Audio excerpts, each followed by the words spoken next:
जय दोस्तों, मैं राजकुमार स्वागत करता हूँ आपके अपने यूट्यूब चैनल रोजगार सारथी में। उम्मीद है आप लोग स्वस्थ होंगे, जिंदाबाद होंगे, अपने पेपर की तैयारी बहुत अच्छे से कर रहे होंगे। तो जैसा कि आप लोग जानते हैं कि एसएससी जीडी के एग्जाम आने वाले हैं।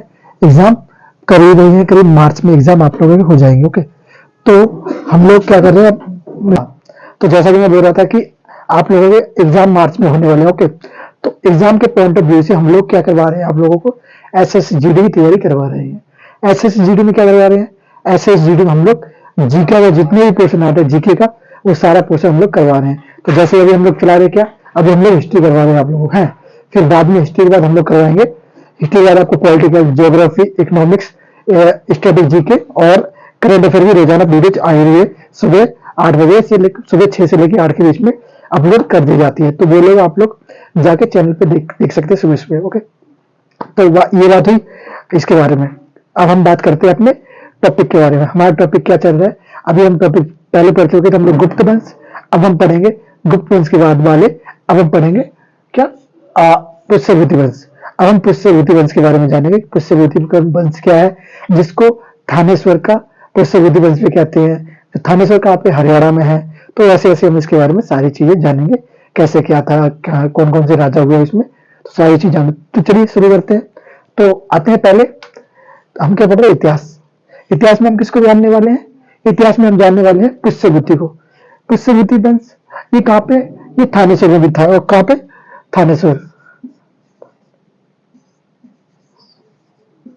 इसे हम बोलते थानेश्वर का पुष्यभूति वंश। थानेश्वर कहाँ पे, हरियाणा में। ओके, थानेश्वर कहाँ पे, हरियाणा में। तो इसके संस्थापक कौन हुए, जो पुष्यभूति वंश इसके संस्थापक कौन हुए, तो पुष्यभूति वंश के संस्थापक हुए कौन, पुष्यभूति। ओके, पुष्यभूति वंश के संस्थापक पुष्यभूति। जाहिर सी बात है, बहुत से आप लोगों ने देखा होगा, जहां से अभी तक आप लोगों ने पढ़ा होगा हिस्ट्री में कभी भी, तो आप लोगों ने देखा होगा कि ज्यादातर वंश के नाम उन्हीं पे रखे जाते हैं जिसका प्रथम, मतलब जो इसके फाउंडर होता है, तो इसका संस्थापक होता है, जिसने पहले पहले इसको फाउंड किया है, जिसको इसको प्रचलन में लाया है, तो वो इसका संस्थापक होता है। ओके, तो इसके संस्थापक कौन है, वो है पुष्यभूति। ओके, पर हमें जानना पुष्यभूति के बारे में नहीं है, जानना हमें प्रभाकर वर्धन के बारे में, प्रभाकर वर्धन के बारे में और उनके पुत्रों के बारे में। ओके, तो मेन टॉपिक अभी यहाँ से नहीं, टॉपिक शुरू होता है यहाँ से। ओके, यहाँ से टॉपिक शुरू होगा अभी। ओके, तो जानते आप, क्योंकि पता है ना, किसी चीज को जानने के लिए उसका बेस जरूरी है, उसकी जड़ों को समझना जरूरी है। किसी पेड़ के बारे में या किसी चीज के बारे में जानने के लिए ना, उसकी अंदर तक गहराई को जानना जरूरी है।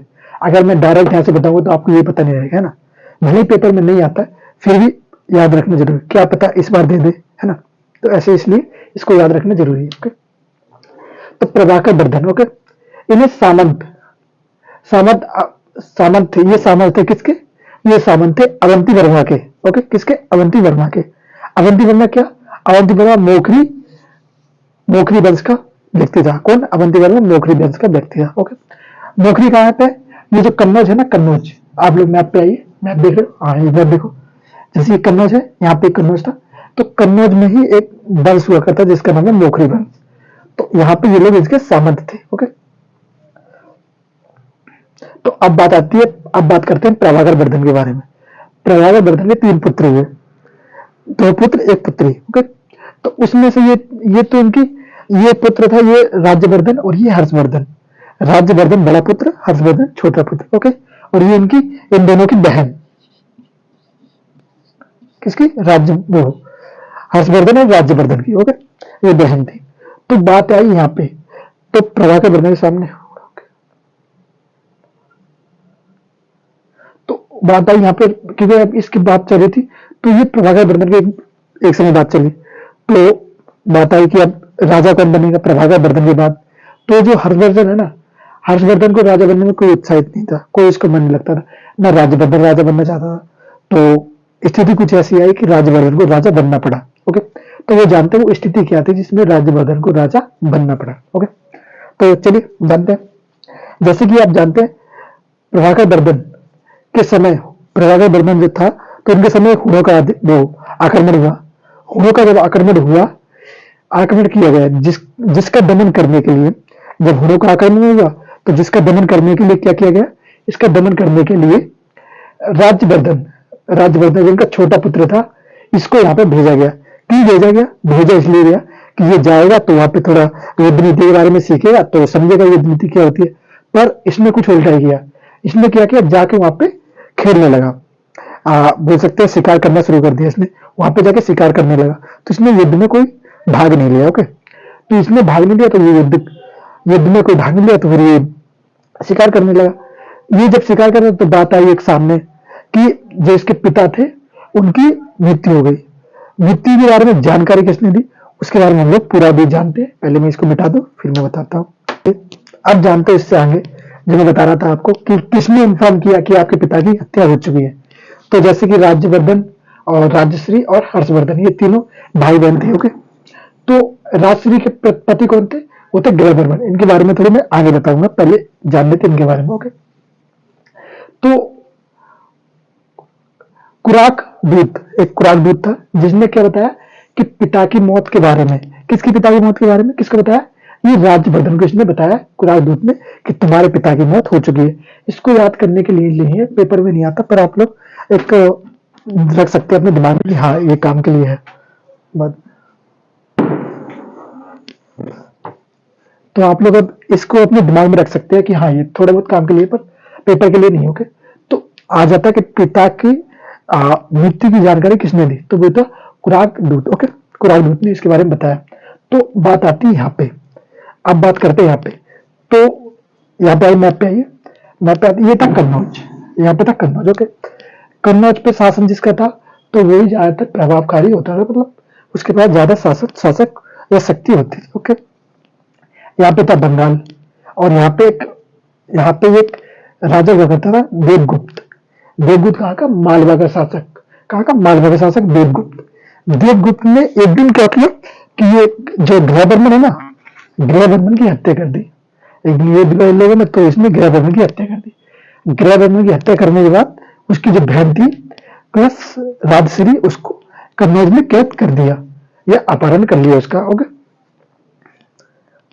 कन्नौज में कैद कर दिया, अपहरण कर लिया वहां पे। ओके, अब जब इसका अपहरण कर लिया तो इसके बारे में पता चला राज्यवर्धन को, मेरी बहन के साथ ऐसा ऐसा किसने किया, देवगुप्त ने मेरी बहन को अगवा कर लिया, अपहरण कर लिया है। तो जब अपहरण कर लिया तो अपहरण हुआ, तो फिर ये श्री राजगुप्त आया, राज्यवर्धन आया। राज्यवर्धन जब आया तो इसने इसके बीच में, दोनों के बीच में युद्ध हुआ, तो इसने किसने, देवगुप्त ने राज्यवर्धन की हत्या कर दी।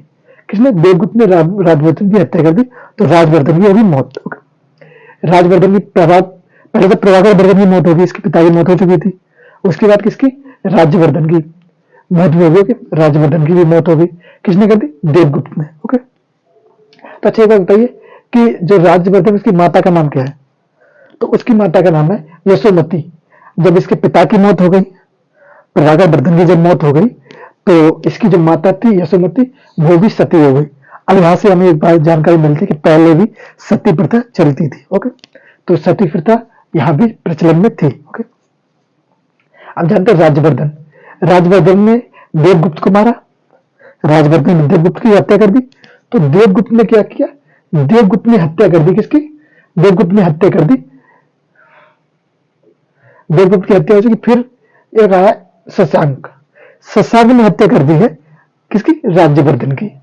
शशांक जब था, शशांक ने हत्या कर दी राज्यवर्धन की, और इससे राज्यवर्धन का किस्सा खत्म और चैप्टर समाप्त राज्यवर्धन का। ओके, अब हम जानेंगे इसके बारे में, इससे आगे हर्षवर्धन के बारे में, जो असली शासक रहा है यहाँ का। इसने बहुत से कार्य किए। ऐसा लड़का जिसकी पूरी फैमिली उजड़ चुकी है, जिसकी बहन अगवा हो चुकी है, जिसका पूरा परिवार उजड़, जिसके पिता मौत के घाट उतर गए, जिसके भाई मौत के घाट उतर गए, जिसका प्रेम कितना, मतलब बोल सकते हैं प्रेम इतना भाई के, दोनों भाइयों के बीच में था कि एक भाई ने कह दिया तो ये पूरी गद्दी ले ले भाई, मुझे कोई कुछ नहीं चाहिए। बताओ, इन दोनों के बीच जब ऐसे एक लड़के के साथ होता है तो क्या करेगा। तो अब जानते हैं हर्षवर्धन के बारे में कि हर्षवर्धन ने उसके उस स्त्री से निकलने के लिए क्या क्या कार्य किए, और जिन्होंने उसके माँ बाप या भाई को मारा था उसके लिए उसने क्या किया। ओके, शशांक को वो कैसे मारेगा। ओके, एक चीज और बताने को रह गई थी, क्या ये शशांक कौन था, शशांक था बंगाल का शासक। कहाँ का, बंगाल का शासक। तो ये बंगाल को और पुराने नाम से क्या था, बंगाल का गोंडा प्रदेश, इसका एक पुराना नाम क्या था, गोंडा प्रदेश। ओके, किसका, बंगाल का। तो ये शशांक के बारे में था। अब शशांक के बारे में हम लोग आगे जानते हैं और हर्षवर्धन के बारे में आगे जानते हैं। आइए अब जानते हैं हर्ष के बारे में। हर्ष मतलब हर्षवर्धन के बारे में कि इसका शासन कब से कब तक रहा है। तो हर्षवर्धन का शासन 606 से लेकर 647 तक रहा है। अब जानते हैं इसके बारे में। जैसा कि मैंने आपको बताया कि हर्षवर्धन के पिताजी की मौत हो चुकी थी, पिताजी के बाद भाई की मौत हो चुकी थी, भाई की मौत हो चुकी थी, प्लस उसके जीजा की मौत हो चुकी थी और उसकी बहन को अगवा कर लिया गया था। अब इतना परेशान व्यक्ति क्या करेगा। तो इतना परेशान व्यक्ति ने जो किए ना वो बड़े ही यादगार रहे हैं, लोगों की जानकारी में रहे हैं। तो क्या क्या कार्य किए इसने। सबसे पहले तो इसके इतना परेशान हो गया था ना, ये कुछ काम करने के लिए राजी नहीं था। इसने कहा कि गद्दी बैठो, किसी ने कहा, इसने कहा नहीं मैं नहीं बैठूंगा। तो ये किसी काम को मानने के लिए राजी नहीं था। तो इसके एक सेनापति थे, सेनापति से सिंहनाथ।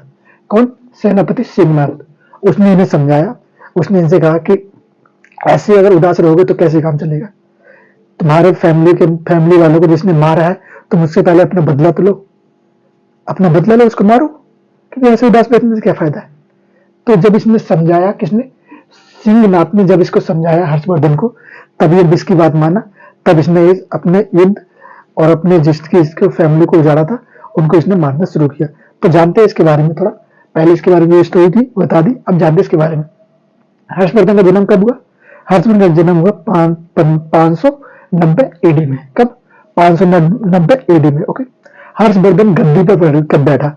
हर्षवर्धन जो गद्दी पर बैठा है वो बैठा है 606 एडी में। ओके। 606 से लेके 647 तक गद्दी पर रहा है। ओके, गद्दी पर रहा है। अब बात आती है किसकी, जो बहन थी उसको किसने किडनैप किया था? किसने? शशांक ने। शशांक ने किडनैप किया। शशांक को इसने क्या किया? गोंडा नरेश शशांक। गोंडा मतलब बांग्ला, ओके, बंगाल, जो वर्तमान बांग्ला और बंगाल है ना। तो वहां के जो शासक था शशांक, पहले तो इसने शशांक को उड़काया, भाई तू निपट, इसको खत्म किया सबसे पहले, तू निकल यहाँ से। इसको निकला, पराजित किया इसको। जब पराजित करने के बाद फिर इसने क्या किया? दिवाकर मित्र की मदद से फिर ये आगे बढ़ा। एक भिक्षु थे, कौन? बौद्ध भिक्षु। कौन? दिवाकर मित्र। उनकी मदद से इन्होंने अपनी बहन को खोजा। इन्होंने अपनी बहन को खोजा। ओके, किसकी मदद से अपनी बहन को खोजा? ये प्रश्न बहुत आता है कि हर्षवर्धन ने अपनी बहन को किसकी मदद से खोजा। तो ये कौन सा? दिवाकर वर्धन। कौन थे? बौद्ध भिक्षु। ओके, इनके बारे में हो गया। अब जानते हैं हर्ष को साहित्य का सम्राट भी कहा जाता है। हर्ष को साहित्य का सम्राट क्यों कहा जाता है? क्योंकि हर्षवर्धन ने कुछ ऐसी रचनाएं लिखी है जिसलिए उसको हर्षवर्धन को साहित्य का सम्राट भी कहा जाता है। ओके, तो इन्होंने कुछ ऐसी रचनाएं लिखी है जिनके लिए इनको साहित्य का सम्राट भी कहा जाता है। तो इनकी राजधानी कौन सी थी? हर्षवर्धन जो थे उन्होंने अपनी राजधानी कौन सी बनाई थी? वो बनाई थी कान्याकुंज। क्या? कान्याकुंज। कान्याकुंज वर्तमान कन्नौज, कान्याकुंज या कन्नौज। ओके, ये इन्होंने इसकी राजधानी, अपनी राजधानी बनाई। ओके, हर्षवर्धन को पुलकेशिन ने सेकंड में हराया था। हर्षवर्धन को एक बार पुलकेशिन सेकंड में हराया। कब हराया? वो हराया 618 ईस्वी में। कब? 618 एडी में। कहां पर? नर्मदा नदी के किनारे। कहां पर? नर्मदा नदी के किनारे। ओके, अब हम एक बार मैप से जानते हैं कौन सा राजा कहां पर स्थित था, कितना किसका हिस्सा, कितना कितना उसका था। ओके, आप जानते हैं मैप से।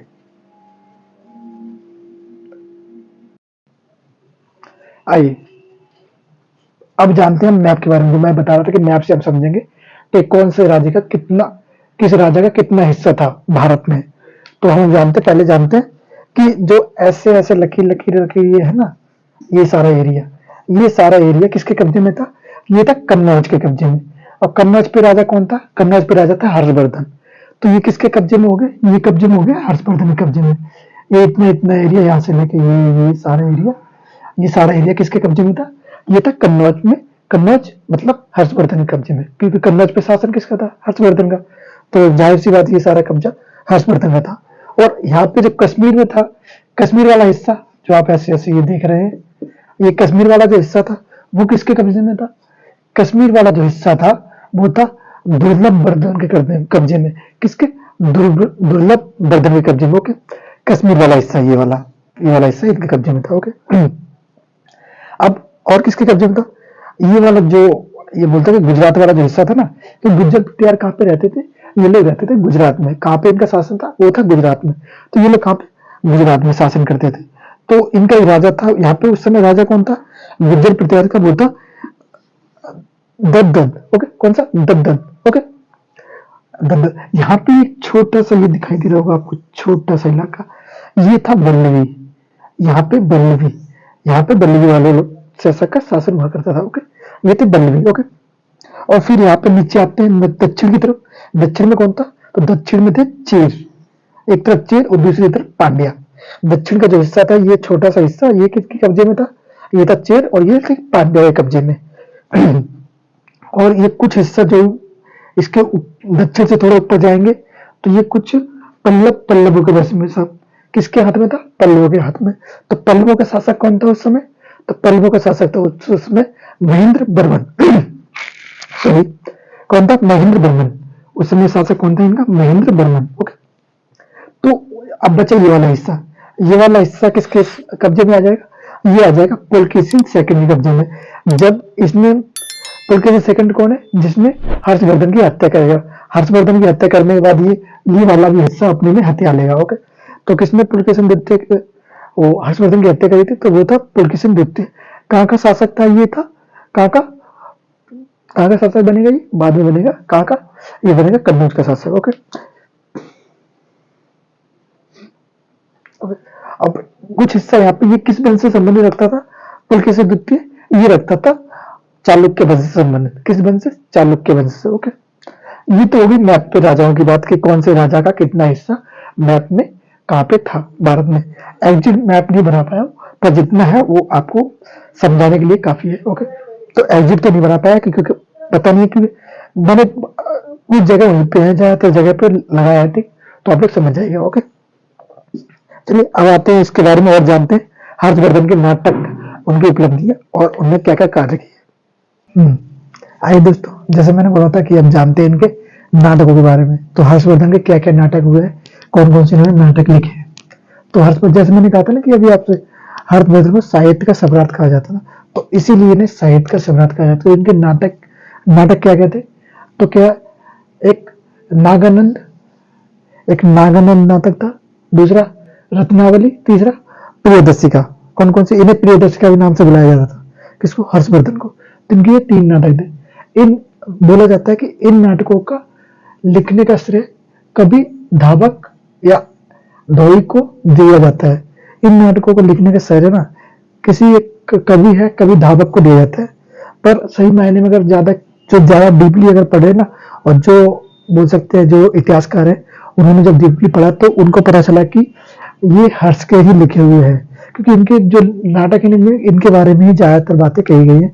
और कुछ बातें ऐसी है ना जो सिर्फ हर्षवर्धन को ही पता थी, तो वो बातें भी इनमें मिली है।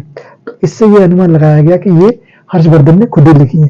पर कुछ इतिहासकार बोलते हैं कि नहीं, ये हर्षवर्धन ने नहीं लिखा, ये कभी धावक ने लिखा है। तो ये अलग अलग मत है, अलग अलग इतिहासकारों के अलग अलग मत है। पर आप लोग ये नाटक को हर्षवर्धन के नाम से याद रखना, क्योंकि पेपरों में सिर्फ एग्जाम में जब भी आएगा, तो जब भी आपसे पूछा जाएगा तो इनका ही नाम पूछा जाएगा। तो इनके नाटक ये है। ओके, ये बात हो गई कि नाटक हो गई। अब बात करते हैं इनके दरबारी की, कि हर्षवर्धन के दरबार में कौन कौन व्यक्ति रहा करते थे। तो हर्षवर्धन के दरबार में कौन कौन व्यक्ति रहा करते थे? तो हर्षवर्धन के दरबार में तो थे पहले बाण भट्ट और एक मयूर भट्ट और एक मटंग दिवाकर। ये जो भट्ट है ना, ये भट्ट कोई बोल सकते कोई उपनाम नहीं है, जैसे कोई होता है ना सरनेम नहीं है ये, है ना। तो भट्ट कोई सरनेम नहीं है, एक उपाधि है। उपाधि क्या होती है? जो ज्यादा ज्ञानी होता है ना, जिसमें ज्यादातर ज्ञान होता है, उसको सारी चीजें ही पता रहता है, तो उसको एक उपाधि दी जाती है जिसका नाम होता है भट्ट। तो भट्ट उपाधि है। क्या सर आर्यभट्ट भी ज्ञानी है? नहीं, आर्यभट्ट कहाँ से ज्ञानी होगी भाई? इतना ज्ञान तो इसमें हमारे जो बच्चे पढ़ रहे हैं, आप लोग पढ़ रहे हैं, उससे ज्यादा ज्ञान आप लोगों में है। आर्यभट्ट से ज्यादा ज्ञान आप लोगों में है, तो मैं तो नहीं मानता कि आर्यभट्ट है। ये एक उपाधि है। ओके, बोलना मत, आर्यभट्ट नहीं है। ओके, तो ये उपाधि है क्या? भट्ट। नहीं तो कभी कह दो कि सर आर्यभट्ट भी ज्ञानी है, नहीं हो सकती आर्यभट्ट, क्योंकि एक ही उपाधि है। ओके, तो ये भट्ट। ओके, बाण भट्ट ने क्या लिखा है? बाण भट्ट ने 2 बुक्स लिखी है। बुक्स कौन कौन सी है? एक तो है कदम्बरी और दूसरी है हर्षचरित्र। 2 बुक लिखी किसने? बाण भट्ट ने। क्या? कदम्बरी और हर्षचरित्र। हर्षचरित्र में क्या है? हर्षचरित्र को 8 भागों में लिखा गया है। कितने भागों में? 8 भागों में। 8 भागों को भी कुछ भागों में डिवाइड किया, जैसे 3 + 5। 3 + 5 क्या? 3 भाग तो क्या बोलते हैं, बारहभट्ट ने अपने बारे में लिखा है, और 5 में किसके बारे में लिखा है? 5 में लिखा है हर्ष के बारे में, मतलब हर्षवर्धन के बारे में 5 में लिखा गया है कि 5 में हर्षवर्धन के बारे में बताया गया और 3 में बारहभट्ट ने अपने बारे में बताया कि मेरा क्या है, कैसे है, तो अपने बारे में उसने बताया। और इन भागों को ना, हर एक भाग को एक नाम दिया गया, जिसे उच्छ्वास कहते हैं। हर भाग को उच्छ्वास के नाम से बुलाया जाता है, जैसे 1 उच्छ्वास, 2 उच्छ्वास, 3 उच्छ्वास, 4 उच्छ्वास, 5 उच्छ्वास, ऐसे कर करके 8 उच्छ्वास तक इनको बुलाया जाता है। तो हर भाग का एक नाम दिया गया, उच्छ्वास। ओके, तो ये उच्छ्वास नाम है। ओके, मयूर भट्ट, मयूर भट्ट की पुस्तक कौन सी है? ये सूर्य शतक। किसकी पुस्तक है? मयूर भट्ट की। ओके, मटंग दिवाकर का क्या है? मटंग दिवाकर की क्या पुस्तक है? मयूर शतक। इनका क्या है? मयूर शतक। ओके, मटंग दिवाकर की पुस्तक है मयूर शतक। ओके, तो ये हो गया हर्ष के बारे में।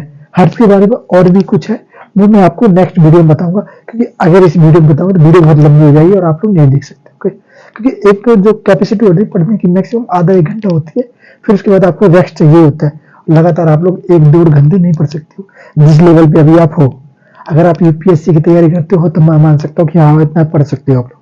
अगर आप पढ़ सकते हो तो बहुत अच्छी बात है कि आप लोगों का दिमाग मेंटली इतनी मजबूत है कि आप लोग 2-3 घंटे लगातार पढ़ सकते हो। ये और भी अच्छी बात है आप लोगों के लिए। ओके, तो पढ़ने का रूटीन क्या होता है? पढ़ने का रूटीन एक होता है कि आप लोग जब पढ़े ना, तो ब्रेक ले बीच बीच में। जैसे होता है ना कि 1 घंटा पढ़ा तो 1 घंटे में 3 बार ब्रेक ले। कितने? 5 मिनट 10 मिनट का। ओके, 5 मिनट 10 मिनट का ब्रेक ले। वो आपको डिसाइड करना है कि ब्रेक लेना कब है, तो इस हिसाब से अपना पढ़ाई करें कि ब्रेक ले बीच में। तो ब्रेक्स लेने से क्या होता है? ब्रेक लेने का मतलब ये नहीं कि आपने ब्रेक लिया तो फोन उठा लिया, घूमने निकल गए, नहीं। ब्रेक लेके थोड़ी देर बैठे, शांति से अपने ब्रीथिंग एक्सरसाइज करें, उसके बाद फिर दोबारा से पढ़ना शुरू कर दें। तो इससे क्या रहता है ना, दिमाग में सारी चीजें अच्छे से जाती हैं और सारा भरता है। और एक एक ये चीज होती है, तो अपनी सारी चीजें अच्छे से करें और आगे बढ़ते रहे। तो आगे इसके जो वीडियो और भी है वो मैं नेक्स्ट वीडियो में पार्ट लाऊंगा। तो वीडियो अगर अच्छी लगी है तो लाइक कीजिए और अपने दोस्तों के पास ज्यादा से ज्यादा शेयर कीजिए। शेयर करने से क्या होता है ना कि शेयर करोगे तो आपको दोस्तों को भी पास जाएगी, तो उनको भी वीडियो मिलेगी, यार दोस्त ने शेयर की है तो देखना पड़ेगा, तो देखो। और मैं जानता हूँ कि आप लोग वीडियो लाइक नहीं करते हो, तो वीडियो को लाइक भी करो, चैनल को सब्सक्राइब यार करो। आपका परिवार है यार, आप आगे नहीं बढ़ाओगे तो कौन आगे बढ़ाएगा यार? आपका परिवार है, तो आप लोग आगे बढ़ाओ इस चैनल को और हमें सपोर्ट करो। ओके, तो जय हिंद जय भारत। मिलते हैं नेक्स्ट वीडियो में, तब तक के लिए जय हिंद जय भारत।